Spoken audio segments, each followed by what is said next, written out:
All right, thank you so much, everyone. Rohan, take it away. I'm really excited for this talk. All right. Hello, everybody. As Sam mentioned, the title of this talk is GSuite Security. Everyone wants it, but not everyone gets it. And just a FYI, I will be monitoring the chat. So after the talk, if I have some time, I'm happy to answer any questions you guys have. But let's get started right on this, and we'll see what we can cover today. So a quick background of who I am. I'm a full-time student at Cal State University, Fullerton, and I do bug bounties for fun. So bug bounties are something that I do for research, for finding unique ways to get into companies. So even though there are web security stuff that I usually find, I also tend to focus on getting into internal access through different means. So you might have seen some of my weird things that I find and disclose. So those are the things I focus on.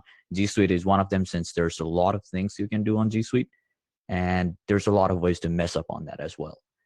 You can find me on Twitter as Uranium Hacker. I usually post a lot about security things, blogs that I find interesting, and everything else like that.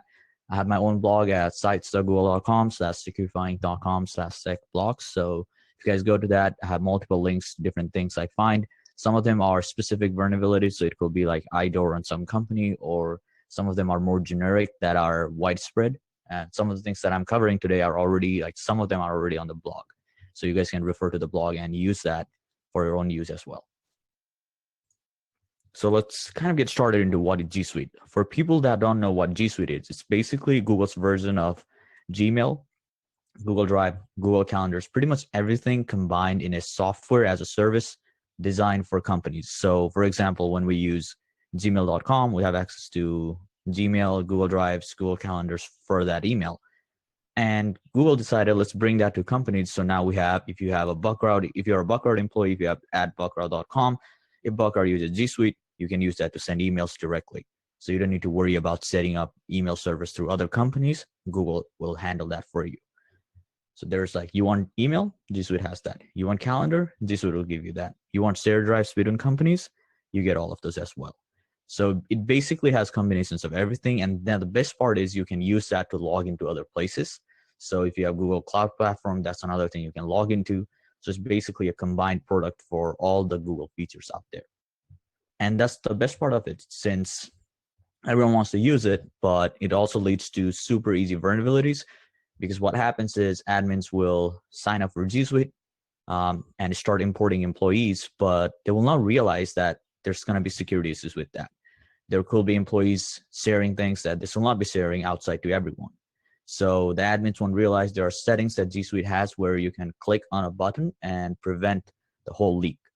That's why it's really fun to look at G Suite, because if you get something, it can usually be a critical issue for a company if they disclose a lot of info, or you could use that info out there that they have disclosed to chain it to further attacks. And I will go over those when I mention them. So let's first start with the first one, and that's Google Calendars. And I have a small note for everybody on that is I probably still not be able to see your meetings, just saying that, because everyone tends to leave their meetings open. So for example, the question behind this that resulted on us looking at Google Calendars is we were testing out a couple of bugs in a platform, and we noticed there was Google Calendar being used. We were curious, like, what happens if I put an employee's email on my Google Calendar, since Google allows sharing calendars and importing calendars. So we decided, let's give it a shot. And I really like a company to hack, which was Uber. So we decided to try some Uber emails and see if it'll work. And it did. So that's where we knew that it was going to work perfectly and to go from there. So a couple of things that motivated is calendars are pretty sensitive. When you create a calendar, when you create events, you kind of tend to add a lot of sensitive data there. For example, if you're flying somewhere, your information of your flight will be there. For companies, it's also more of meetings. So we wanted to see what kind of information we can get, and can we automate this process? So for example, let's say we can find one calendar for each company, for each employee. Instead of manually putting this email every time, we wanted to see if we could automate. So it was a programming challenge as well for us to figure this one out. And also, as I said, we wanted to see more info, because personally for me, web security is a really good topic, but I also tend to show to companies that your websites might be secure, but your employees are kind of giving out details that this will not be giving out. And calendar was a perfect way to show that. So we started creating test cases. We started looking into different things, and I'll be going over like a little bit technical aspect of that in the next slide. So when we were looking into this, we decided to first check on Google Calendar, the Google section where you can add other people's calendar, but it was manual. So you go there, you put an email, and you're putting company's email there, but there's, it's manual. You have to try for every email, copy, paste, and see how it works, which kind of sucked. So we found out that Google also allows you to embed calendars, which was even better because now I can just add emails and then see the response, because there are different status codes for different things. So 200 means the calendar is public or something could be accessed for that. And if it gives 404, then the calendar is not public or it does not exist. Knowing that, we could easily create a script because now we don't have to worry about anything. We already know it's 200, right? So if it hits, like if you are giving it 100 emails, 50 of them are 200, likely chances it's public. So it was pretty interesting for us to look at that aspect. And that's like an example of this is when you look at the embed. I have a picture here for my calendar. And when I go on it, you can see it gives out some information. Since I'm a student, there's nothing much, but try to see it from a company point of view, right? If I have a buck route, if I have Uber, some employee has this public calendar out there, there could be a lot of sensitive data. For example, Zoom meetings, which can be accessible by everyone since by default, Zoom doesn't have a password requirement. So as a sysadmin on Zoom, you can set that, but not every company does it. So it was just easy to just jump into meetings and have some kind of sensitive access with that. So for example, we'll see Zoom links, join any meetings you want. You have internal Google Docs. I'll also explain why that matters when we go over the Google Docs section and why private Google Docs should remain private. And also saved password for internal sites. So I actually have a story to tell about that. And before that, let's look at this. So here's an example of a real meeting we joined when we're testing. And it was pretty interesting. You go to the employee's calendar, you click on it, and there you go. It had a Zoom link, and we knew exactly what time it was. So we dropped into it right then, and the meeting was like barely starting. So as soon as we knew that will happen, we decided to leave right away since we didn't want to stay on the meeting. And the best part of this is when you click on it, since Zoom allows you to rename your names. So for example, in this talk, I originally had my club name. I changed it back to my personal name. You could do the same thing when you join this meeting because at first it's based on your login. But since you already know the employee's name, you just plug that in and you have access to it. And you can like kind of fist people to think you are a real employee. So now we decided to automate it. That's where a little bit of technical part comes. As of this morning, we have disclosed this exploit/script that makes it easier to do all these checks. It uses hunter.io, which is a email fetching website. So hunter.io has a public list of all emails out there. It makes it easier for you to see all the employee emails and then go from there and do any other test you have to. So what we did was we decided to use Hunter to fetch all the emails, create a Python script that will check all the emails for the calendar link and see if it's 200. If it is, it will save it to a TXT file. And if you want, you could even go to the length, which we did, but it's not on the script, is you could take pictures of all of these calendars. So you know which one's valid, which one is not. And it reduces a lot of work in your side after you have the script down. But there is a little bit of a pros and con kind of thing for the script is after we disclosed the blog. So we wrote about the Google Calendar quite a while ago. And after we disclosed it, I think a lot of bug bounty hunters decided to try it out. So obviously it was easy to script. So a lot of people decided to create scripts out of it. And Google probably noticed that.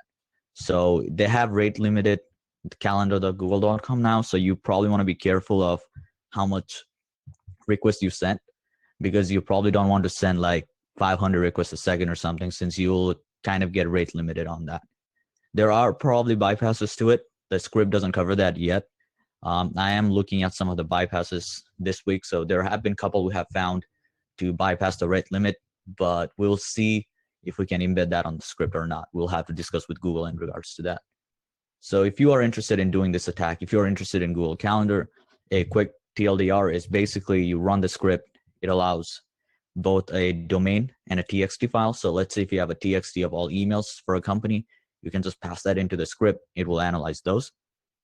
Or if you give it a domain, it will grab Hunter, and then it will use Hunter to grab those emails. You just have to make sure you have the Hunter API key.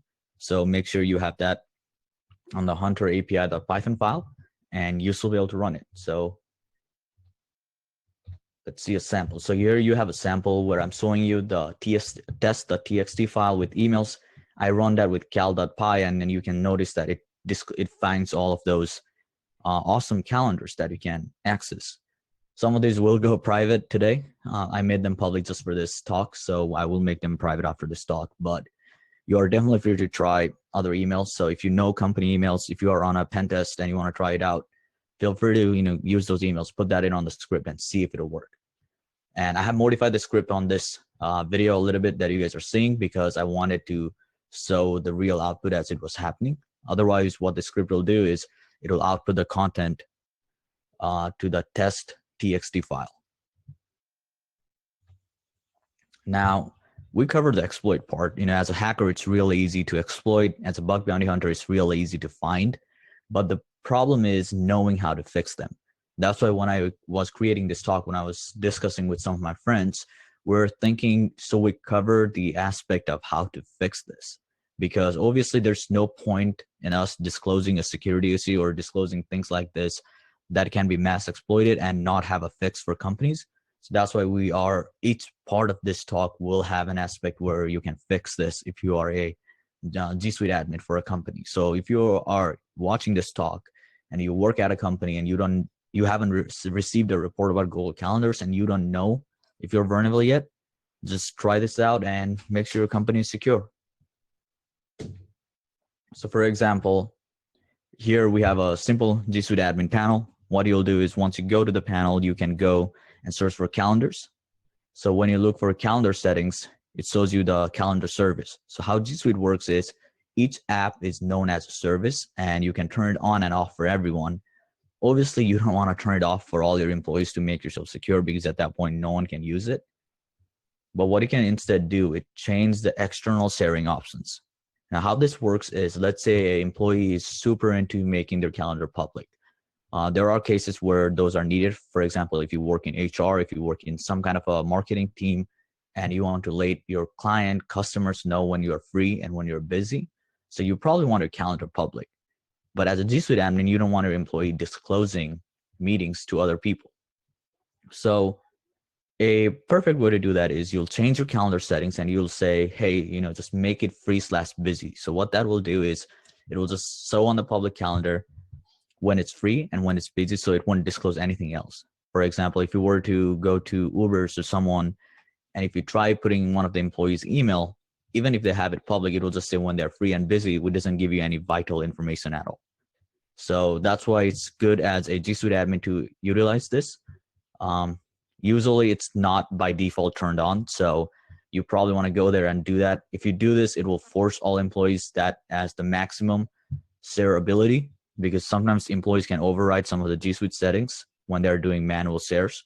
But for this case, it will be the maximum they can do. So they won't be allowed to do any public disclosed information. So they won't be able to disclose meeting details or anything like that.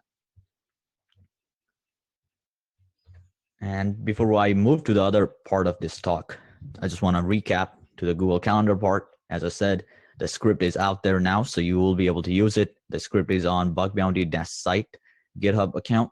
I'll also probably share my screen and then show the link after this talk so that you guys can follow up. The talk link or the Google Slides will be made public. I'll probably put it on my Twitter so you guys will have access to that as well. But as I said, the script is online. You can just utilize it. Just make sure you use it in a way that you don't get rate limited. Otherwise, you'll get a lot of false positives out of it. And see if you can find some companies. We did find it on a lot of companies. So for example, on the report we mentioned, we found it on Uber, Shopify, and others. Our Shopify report is actually already disclosed. So if you want to see more detail in it, if you want to go more technical or see like what kind of impacts we tried to prove, that might be a really good report to look at. Now let's look at private docs. I did mention on the Google Calendar that when you have access to a calendar, probably start looking for Google Docs and see what you can do with it. And the reason is private docs need to be remain private, right? You don't want anyone random in the internet to access it. And we have found a lot of companies mess up on that as well. So we're kind of looking at how can a companies, like how often are employees sharing internal links and giving it to other people. Turns out it's a lot. So you'll see this is fine picture on the side on all of the slides today, because pretty much every company is messing up on this. And sadly, it's not a fault of a G Suite admin, since you probably want to allow shared docs, but it's when employees share it with anyone with the link can access and think that it won't go on the public web when they put it on like Trello or something. So let's look at it from an attacker viewpoint before we start looking at fixing it. So one of the common ways to do it, and I have tweeted about this, other hackers have also tweeted about it, is finding internal links through Google Docs. So if you do Google Doc, which is basically you are giving it a certain parameters to specifically look for, you'll say in text, find every links that have mentioned google.com/a/company.com. So for example, if it's Buckroute, it'll be /buckroute.com. And you'll probably see, you'll probably paste it on Google and then try to see what it does, right? So when you do in text, it will try to mention everything. And it's not just docs.google.com, it will list. You'll also see groups.google.com. You'll see other Google links that this company is using. And sometimes it is pretty interesting to test out on Google and see what kind of links you'll find. So for example, if you want to go and find for DoD, you could try that for the DoD since they have a VDP and see if you can report that. I know for sure Uber also had some of those incidents in the past. We did find those issues and reported to them. But as I said, the problem is like you cannot enforce this perfectly in Google or in G Suite. So you just have to monitor these things, and we'll cover that on the defense point of view. Some websites that are useful you can look at also, if you're not using Google Doc, is paste that same query in GitHub. Since if there are GitHub issues, GitHub comments, they might mention that saying, based on this Google Doc for our company here, see how it works, right? And you can probably try to find some internal links with that. Another one is Trello. A hacker, I forgot his name now, couple months ago found that employees were sharing a lot of sensitive data on Trello. And one of them definitely is Google Docs, since they will create like internal cards, internal tasks, and then put it on a Trello instance, and then they'll start sharing Google Docs based on that task. So even though Trello won't have much sensitive data for that task, if you click on the Google Doc, you can see like meeting details, you can see product reviews. We have found for a specific company, cannot mention the name, but basically we're able to get their Google Doc that had all upcoming products till 2020. So basically accessing every upcoming features out there. And we already know what those features will cover. So you'll usually find this kind of info. And as I said before, it's not necessarily a critical issue right away. You can probably even escalate it further. We have found internal links within Google Docs. So when you find a Google Doc that you can access, probably look for different things you can find there, and you start querying, look at the Google Doc. Obviously don't download it, just look at it from the online point of view and see if you can find internal links. We have found internal links that no one could find, since like it was a random thing at the end and random thing at the start. But if you click on it, it was accessible to everyone and you could log in. So there are like, you can go from a medium severity, just finding a Google Doc, to potential critical by logging into their internal instance, which probably has a lot more sensitive info. And another quick example is PAPALY, Papaly. It's a own bookmark thing. Not a lot of people use it, but we have seen a lot of companies have employees that are personally using it, and they will share like some internal links. The picture I'm going to show next has a lot of information, but you won't be able to access any of those Google Docs. You'll just be able to see the name. So there's no point in reporting. So for example, this one is an example of us getting to some of the links. These were Google Slides for onboarding new employees and also onboarding new features for March 2019. And then we also have for Uber, here's a employee that had mentioned all of their trackers, all of their documents, names and stuff, but all of these are private, since Uber kind of forces employees to not share them, since they do have monitors and audit logs and all of those. So that's why I share this picture. Is there's not a lot of sensitive data coming out of this. But definitely, for example, some of the internal links, you can use that to do more recon. So sometimes just finding these data are not worth reporting. I just want to highlight there so that you guys, like anyone watching it, doesn't create a lot of noise for companies. But definitely use this to see if you can find more things out of the recon and then try more attack vectors from it. So how do you actually fix this, right?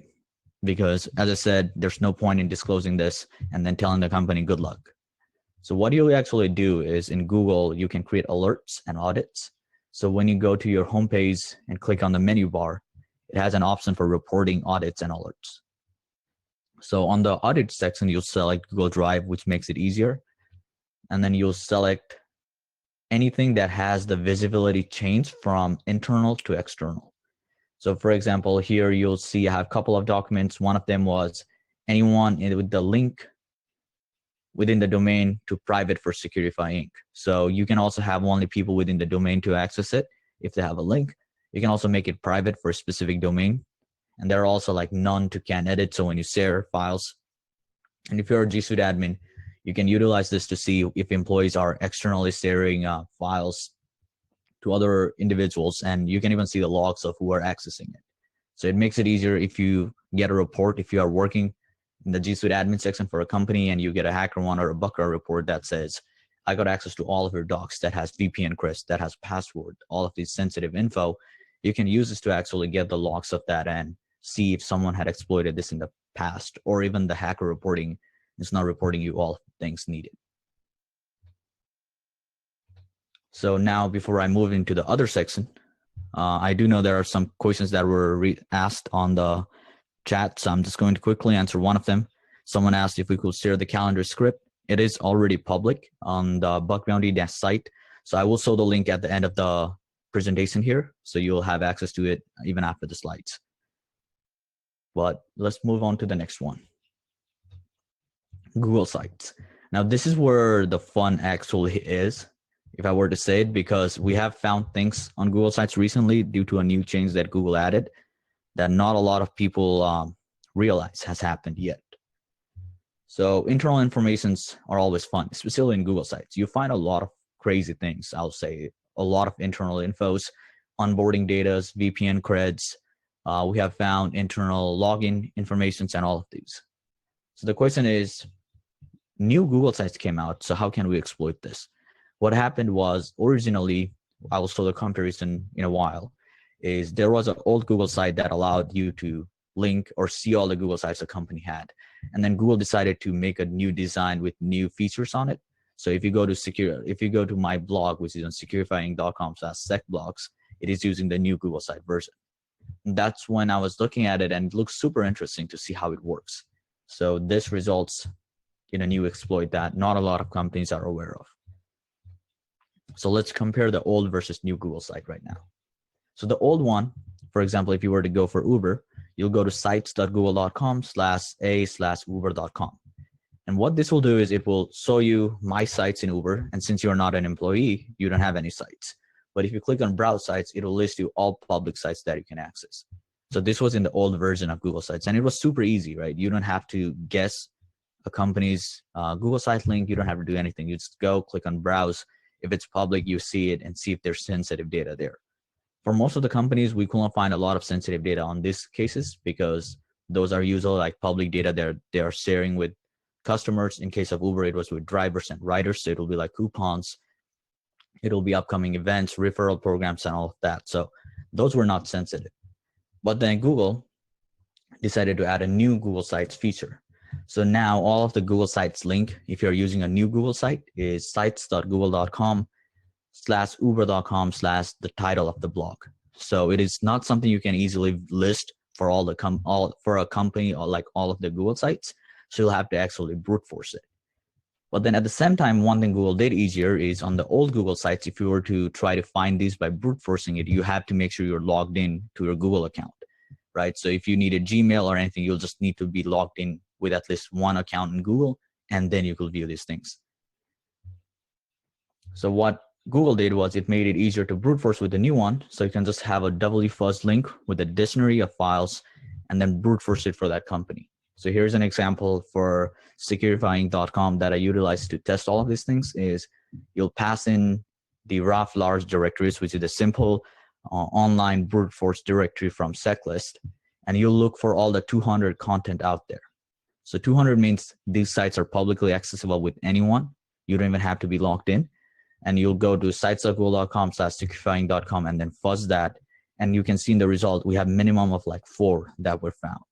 So if you want to test it, I have some flags on this Google Sites for my domain. So if you test the script, if you want to run those, you'll be able to find them there. There are some Google Docs or Google Sites that I have made just for people to test it out and see if it works for them. So this one is really nice to have and really easy to test as well. So just run a wfuzz and you have access to a lot of sensitive info.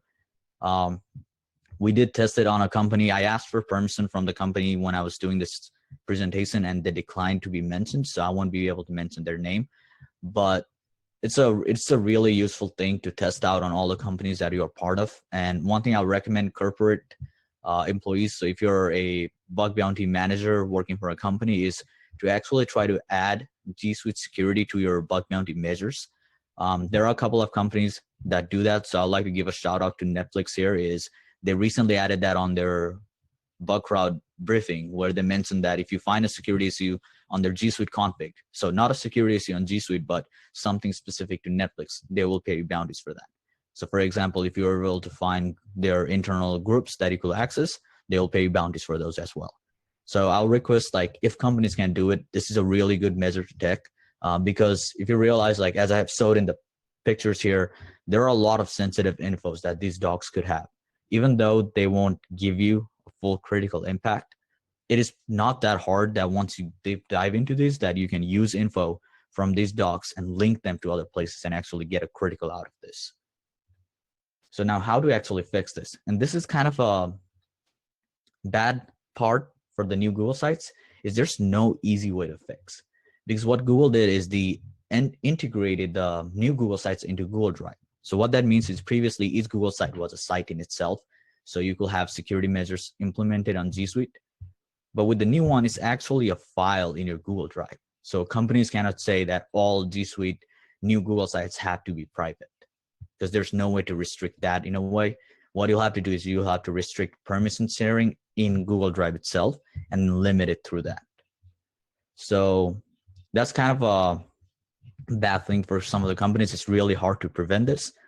And one thing I'll just recommend is using the previous idea I showed about Google Docs, is auditing these and monitoring changes on the file permission chains and actually fixing it based on that. So you could send emails to your employees saying, we just noticed that you have disclosed this, Google site to the public. What is going on? Why are you doing this?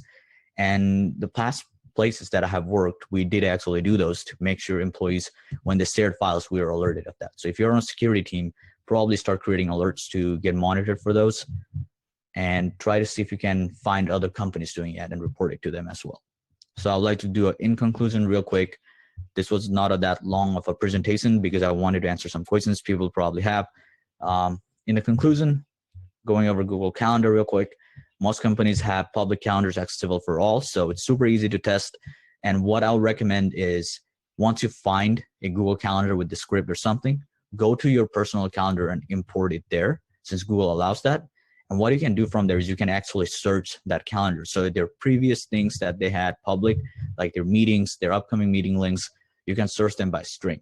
So once you have added it, you can search for like resume and see if there are candidates, like interview candidates, whose info you can get out of it. Or if there are Zoom links that you can publicly access and then access to their meetings from that. So find Zoom links, Google Docs, internal password. I actually mentioned we had a story for that. So what happened is, a company we're testing, we didn't find this in a lot of companies, but one company specifically, we decided to see if they have a password. So we put password on it and we're like, all right, let's see if we can get something out of it. And there was one link that came out, which was super interesting. Like, it had a Google Calendar with a username and a password on it for an external link that was being used. So it was a third party the other company was using to store some of their videos. So they will interview candidates and they'll store the videos there. And since it was shared with other employees, they wanted to make sure everyone could log in. So they decided, let's just put the password in the calendar, easier for everybody. And one of the employees had the calendar public. So when we logged in, we could access all the videos for interview candidates for their beta release, for their password, for also like if they're hiring someone, you could find those links as well. And the tool, as I said, is already public. I think Ben already posted the link as well there, so you can find it on github.com/bugbounty-site/calexe. I'll also highlight the bug bounty site is expect to see more tools coming out of that. It's a research project I'm working with a couple of friends, so we will be posting a lot of new exploits for like things like Google Calendar or any other research that we do. So there are a couple of the exploits in the pipeline there right now that we probably will disclose in a couple of months. So be in the lookout for those as well. For Google Docs, as I said, most documents are shared in a way that's accessible by anyone with the link. And the point is, employees try to think that if I share this, if I create this in a way that only people with link can access, it's secure, right? Because the link is hard to guess. But what is not realized in those matters is someone could put that on Trello, or someone could put that somewhere that a Google Doc will show it. So for an attacker, it's a perfect point of view where you can just grab it and then attack it from there. So as I said, you can either look for .google.com/a/domain.com, or you could go for docs.google.com/a/domain.com, because docs will only show you Google Docs. If you just do .google.com, you'll see more of groups. You'll see spreadsheets, slides, and all of those as well. So there are like more things you can access with that. If it is super sensitive, report it. As I said, if not, try to escalate it. Do not report like, if it comes to it, yes, it could be a medium and you could report it, but I'll always recommend using the info there to actually try to get a critical. As I mentioned before, you could find internal links. So try going to those and see even if you cannot log in, like if there are creds for those links, you could probably try logging in with creds. And once you do, you have a full critical there most of the time, because these links will have sensitive info. We have had where we could log in, get access to all the user info for a company since it was an internal admin panel. So you probably want to check those out and see if you can escalate to the max. Do not make the mistake we did, is we will sometimes report it right as soon as we found it, and it will get marked as a medium. Then when we go back, we're like, never mind, we can get it to a critical, here we go. And we give them more info afterwards. But I feel like it's better to actually escalate it at first before you even report it, because it's easier for companies to actually read the report, see what the issue is, and then categorize it for their internal fix. Because when you send a report at first, and if it's a medium at first, like if you haven't escalated yet, they might categorize that medium and then start fixing it based on that, compared to you actually escalating it to critical at first and them actually fixing it right away. Another thing is Google Sites. As I said, WFUZ is super easy. There are other directory brute forces that you guys can use. I just tend to use WFUZ since it's easier, it's easy to install, and it has other stuff where you can import it to Python scripts and actually create automated tools out of those. So you can use a dictionary file. I have shown some of the links. You can just send a dictionary file and then send it to Google Sites and then brute force links out of those. So in my case, it's securifying.com. Just put other links on there and you'll be able to find those. So that's pretty much from my side. I'll try to see if I can show you guys the GitHub link. So as you guys can see, this is a super easy to use script. So we have the hunter API.py file, and this is where you have to add your script. If you want to make it safer, just use the environment variables for Python, and then you'll be able to just export your API key as environment on your terminal, on your Linux, Bash, whatever you use, and then directly use the tool. So how the tool works is you'll just specify Python 3. It's a Python 3 applicable tool, and then the domain and output.txt where it saves it. If you already have a list of emails, just pass in the txt file and then the output txt file, and it will be able to scan it for those. Showing it how it works is a super simple logic. It checks if it's a txt file. If it is, it will go through the txt, check all of the links that it can, and if it does, it will start writing it to a file that's already created. So that's the output file that you pass in. If it's an email, it will use the Hunter API functionality that's on the get emails function, and it will get all the emails out there. The one thing that will probably be a disadvantage is you can probably try stuff like, you can try this with Hunter API, but the problem is if you are not getting a growth link or something like that, it will not work because you won't get all the emails. So that's probably going to be a bad aspect of it, is you might not have all the emails of a company, since Hunter will limit that. And I kind of wanted to mention what Ben also wrote is you can use Burp Intruder for this for sure. We used Burp Intruder at first. So it's an easier way to use Burp Intruder if you don't want to install tools.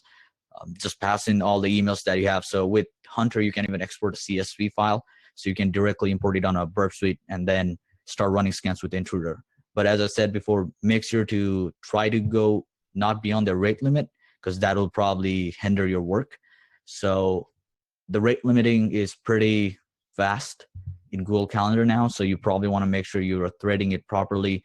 You are doing, if you need to do timeouts, you're doing those properly as well. Because if you look at the script right now, the script doesn't cover that. It just hits all of these requests with a head call and then just sees if it's valid or not. That's for the calendar exe. I also wanted to mention for Google Sites, you can also use Intruder for that. So you don't necessarily need wfuzz. You can also pass all the directories there and then just make it hit for that specific domain. So that's another good way to approach this as well. I think that's all I wanted to cover for this talk. If there's any questions you guys have, I'm free to answer that. I have this talk booked till 11, I believe. So we are like half an hour early.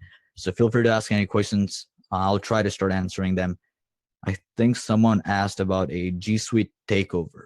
So I'm not actually sure what that means, but I know in the past what you could do is you could take over GSuite accounts in a way where there was a security issue on GSuite itself where you could redirect a company's email to another instance or a company's domain to another instance. So that is no longer possible. There are cases where I have seen people try to report things like I can claim x.company.com in G Suite and you won't be able to sign up anymore. But the thing is, those are not a security issue in a way because companies can just reach out to Google and let them know and get that account closed and re-register if they need to do it. So if that's the G Suite takeover you're mentioning, even though it's possible, it's not a security issue. But if you do find a way to redirect a company's domain, an email, or anything like that from G Suite to other places, then you'll probably want to report that to Google. I'll just highlight something. Let me see if I can load that real quick. Regarding G Suite is I had that similar incident. If you guys, before my username used to be Uranium Hacker on HackerOne, but if you guys check the disclosure reports that I had, there was one with Uber where you could authorize issue in G Suite. So what happened was I was able to redirect UberEats.com to a different domain or a different subdomain of theirs. And basically it allowed for me to transfer it to other places. So the worst part for this is it was a Google bug as well. So I had to report it to Google. So in those cases, keep in mind of like what you're finding. The Google Sites, Google Calendars, and Google Docs kind of misconfigs are not something Google has to fix since they already have a feature for it. So it's more for companies to fix it on themselves, and those you can report. But if it's things like where you can redirect a whole domain or where you can snoop into emails with that. So G Suite had a vulnerability where you could, if a company had an MX set to google.com or whatever G Suite requires, and it was not registered in G Suite already, you'll just go and sign up as that domain and you'll be able to listen to all the emails coming into it since they did not validate you actually own the domain or not. And those things you actually want to report to Google and not to the companies because it's not something they can prevent. Hopefully that answers that question. If anyone has questions about other things about G Suite, there are other things you can find with G Suite misconfigs. There are still like kind of private and I'm still looking into those more. So I'll probably add more of those in the slides or anything else in the future and probably tweet about them. So feel free to follow on the Twitter account and I'll be able to share more details there as well. Let me see. I don't think there's any more questions on the chat. If there is, I'm happy to answer them. Yeah, everyone that's watching, you guys can throw in questions in the chat, and like Rohan said, we can just fill in the next 20 minutes riffing on questions. So it looks like we just got one in, actually. Yeah, so it seems like someone's asking about token APIs with like if a Google Doc has it or if a Google Calendar has it.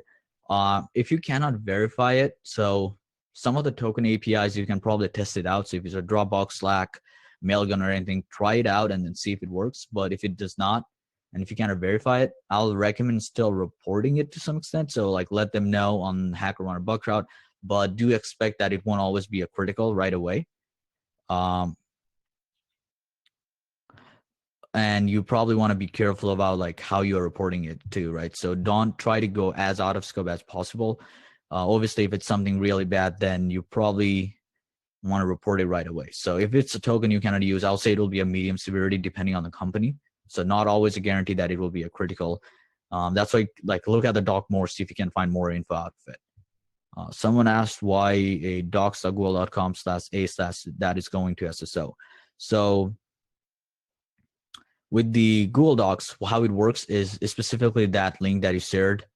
That's just a link to load Google Docs. So it's not actually loading the documents directly. So those will depend on how their G Suite login works. For example, if you work on a company side, you'll know that you can have Okta and one login and then make those log into Google accounts. So that's why it's probably going to that Microsoft account. Is you have the company has an SSO where it says you have to log in at Microsoft first, and it will actually let you log into all the apps we have, and G Suite is one of those apps. So it will have a similar case on sites.google.com/a/domain.com, and you probably want to make sure that you don't actually just rely on that and say, hey, they have SSO, it won't be vulnerable, because the documents can still be public. So the endpoint, anything you want to look at is the document links directly, not just google.com/a/domain.com. Yeah, that's a great point. The link that, for those watching on the stream later, the link that was shared in the Twitch chat was docs.google.com/a/ whatever domain that is the company. Like, so for example, it'd be bugcrowd.com. Like Rohan was saying, you can't just like go to that and necessarily load up the docs, because it's going to go to a login flow. And in this case, the user in the chat tried it and it went to Microsoft, or like Rohan was saying, it could go to Okta or something else. So that's how that kind of login flow works. Let's see if we have any other questions in chat.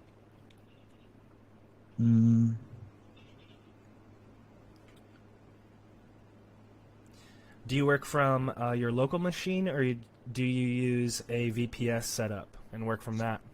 So we do have a VPS setup for this instead of a local, and the reason is, as I mentioned, there will be rate limits. So we didn't want our IP to get banned, specifically for Google calendars and stuff, since if we get the IP banned, we're pretty much banned out of Google, so it kind of will suck.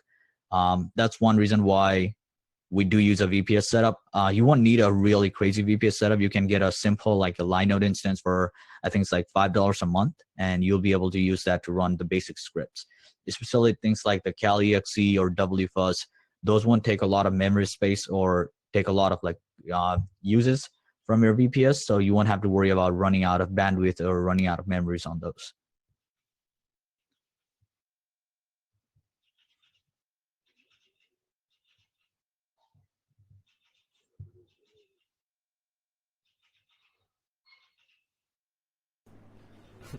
For WFuzz, usually not.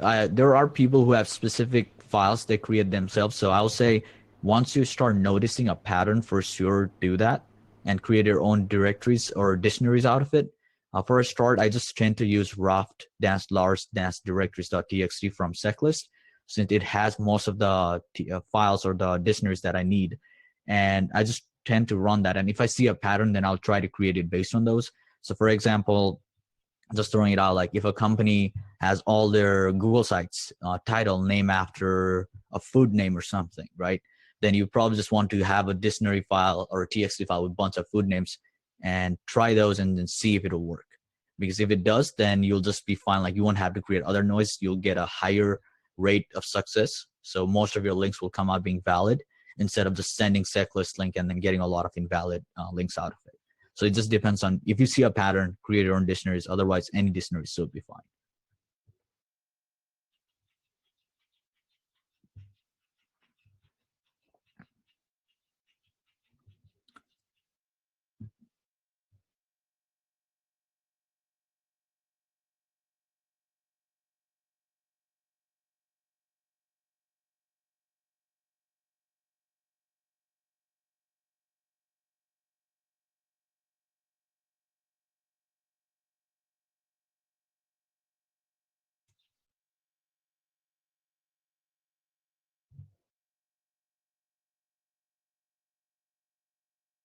Thank you. Yeah, it has been a really fun thing. Like the reason I wanted to give a talk is when it worked on a specific company in Buckrout, I was like, this could get pretty bad for all other companies as well. So might as well let all the hackers know it's useful and at the same time cover it for a corporate part. So as I have mentioned, like if you work in a company and you have G Suite, probably start looking into how to secure it, since that is the biggest, I'll say one of the biggest attack vectors at this point, because there's a lot of things that people could access with it. Awesome. Well, if folks have in the Twitch chat have any more questions, feel free to throw them in. And while we've got them here on the stream, otherwise we can fill in the next 10-15 minutes in other ways too. And you can also always like message me on Twitter. I think my DM is always open, so you can feel free to hit me up on Uranium Hacker on Twitter, and I can answer questions there as well. Usually I tend to respond pretty fast. It's just if you don't hear a response from me, it's probably because the message went to Twitter's spam filter that they tend to have. So it probably will take me some time at that point.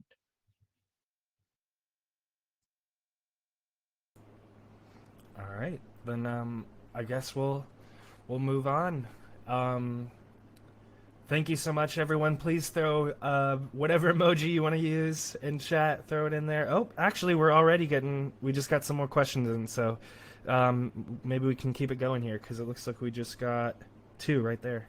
The first one was, well, actually, let's go for the second one that came in, and then we'll go to the first one. So the Wolf Droid asked, when finding bugs in GitHub, like information regarding people of company. Let's see. I'm trying to decipher what their question is. How to be sure when you're finding that information? Yeah, I think the question is more of like if you get a token in GitHub, or if you find something about an employee, like through an employee of a company at GitHub, like how do you realize it's a bug and it's not something that they are personally using? In those cases, it's probably best for me, like personally what I do is there are personal GitHub accounts of employees I tend to look, but I also tend to find specific employees GitHub accounts that are registered with the company. So I think I tweeted this in the past, is if you look up company dash and then asterisk and look for all the users, those usually are GitHub accounts for employees working at that company. And what I tend to do is from there, I decide to do similar things that all the other hackers do, is download the GitHub repos and then use GitRub or other tools to find for informations on the repo files. And usually if you find a token there, try to validate it. So you might want to see like if the information is actually accurate. Even if it's old, like some of those tokens could have been committed like 2 years ago, but they could still be valid. So one classic examples, France has mentioned this in the past, is the Slack API tokens. Someone will put it out on GitHub, they'll delete it, but they'll forget to rotate it. So you'll just be able to use that token to actually read messages and read other informations out there. So if you do get a token and you want to test it out, but you don't know how to do it, there's a really good repo by Streak called Key Hacks that has a bunch of links that you can utilize for a specific third party. So if you have a Slack token, just plug it in there, see what permissions you have. Obviously, if you get it as an invalid permission or something, that means the token was removed. So at that point, unless there's anything else on the document or on the repo, I don't think it'll be worth reporting it. But if you have other tokens that are actually valid, see what else you can get out of it. And just in regards to that, I kind of want to give out a upcoming feature release kind of thing. Is in about 3 months, I'm releasing a feature close to Key Hacks. It is going to be an automated script where you can just plug in tokens and it will do a full exploit for it. So if you were to give it a Slack token, and if you choose aggressive mode, it will dump you all the messages for each channel that the token can access. So we're trying to utilize Key Hacks for that. So you will see the script come out within 3 months, I'll say, at the end of December. Yeah, Random Ravi has a really good, I think he also has regex for things you can look for directly in GitHub repos, which I have utilized in the past. I don't know if it's Random Ravi or someone else who disclosed that.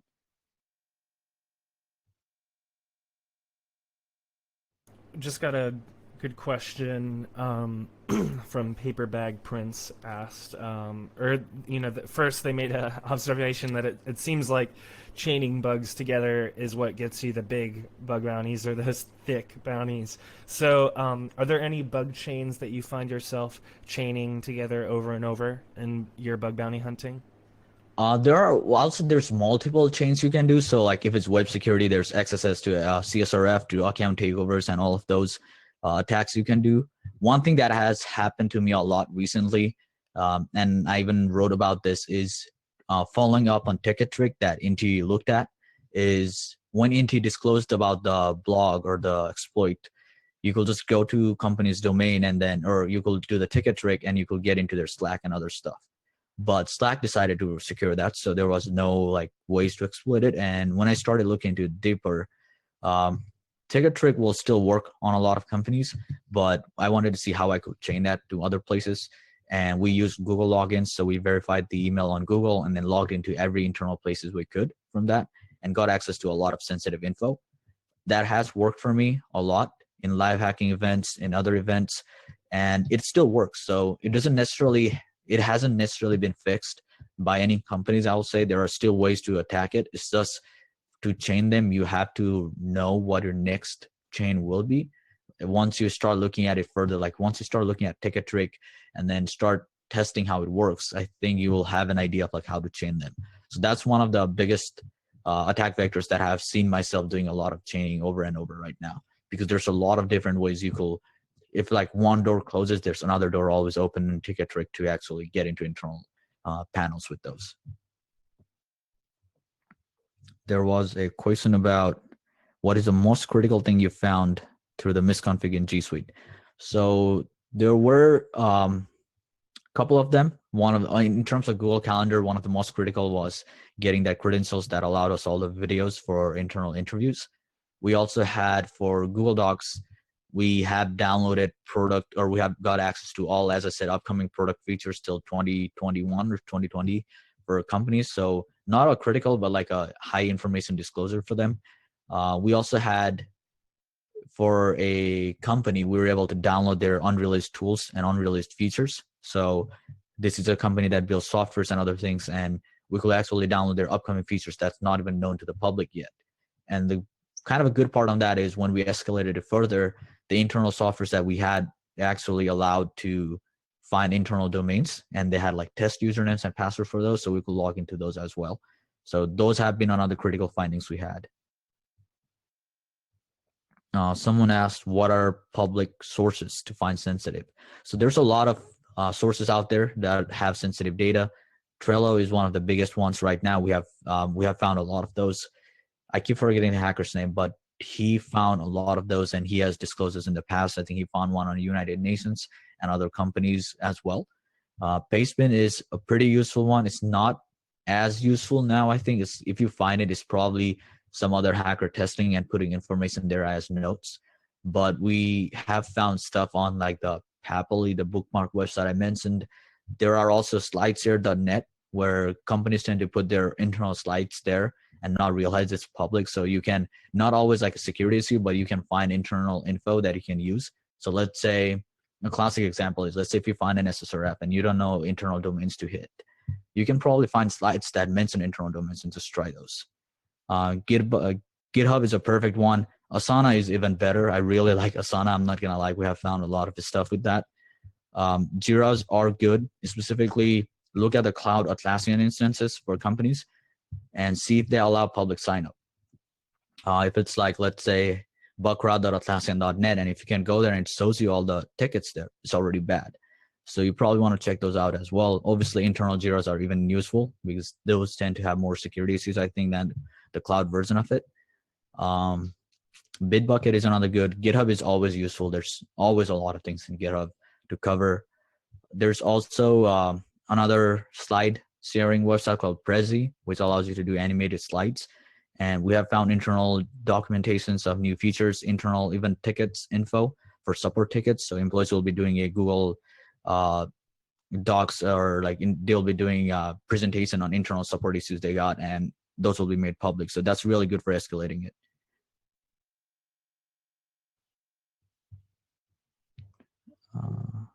I don't know what you mean by GSI issues. And what do you mean by open sub via API? So I'm not actually sure.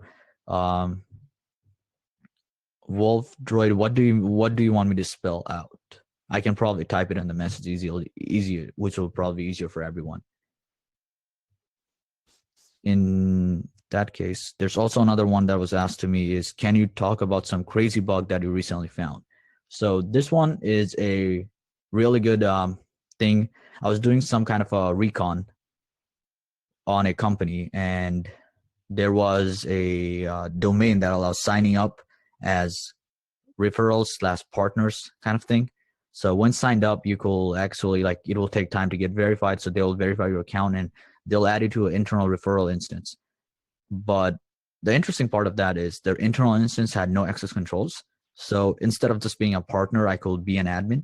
And it actually allowed me to get list of all their customers, monitor their customers in real life. So whatever, like for example, if the customer was paying 100K for their services, I could see when they had paid that, when the next due date is, what their billing details is, and all of those sensitive info. So it's always those recon things that you don't think it'll work and it ends up working that are pretty critical. I've also had, not recently, but not in bug bounties, when I was working, there was a company's website that allowed you to create badges. So I could just create, there was an API request to create badge for the building. And you'll just send a request, put your name and your picture, and it will create a badge for you with RFID on there. And you could just go to the office, scan it, and you could get access to the building. So there have been like pretty fun things that you can, that I have found with different recon strategies on them. I think that answered pretty much all the. Yeah, he was asking about Prezi, I think it was, which is Prezi, I believe. Yeah.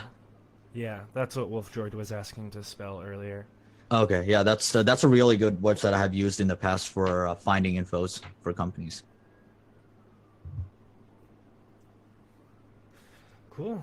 Well, thank you so much, everyone in the chat. Again, give them a round of applause.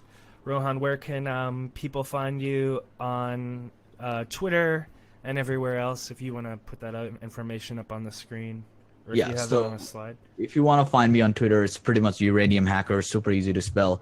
You can just message me there. I'm also on Bug Bounty Forum. I don't go by my Uranium Hacker handle there, so you can just find me as Rohan Rial on Bug Bounty Forum. And you can also message me on any other places you find, except for LinkedIn. Don't message me on LinkedIn. I don't use it a lot. So probably I think Twitter will be a perfect approach if you ever want to message me, since my Twitter is always open to DMs. Awesome.